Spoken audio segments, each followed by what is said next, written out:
How to make X account private. Hello everybody and welcome back to our channel. So let's get started without any further ado.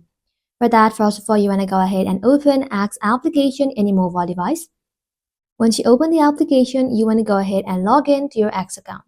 So once you're logged into your account, simply go ahead and tap on your profile icon at the top left corner.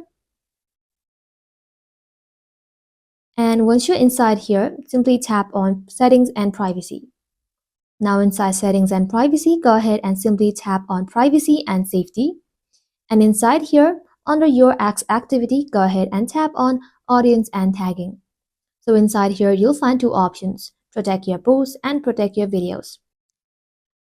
So if you toggle on this button, your post will only be shown to people who you follow. So go ahead and toggle on this button.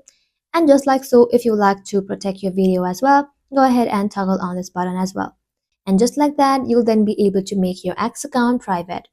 Well, that's how you can do it, guys. Thank you all for watching the video till the very end and stay tuned until our next upload.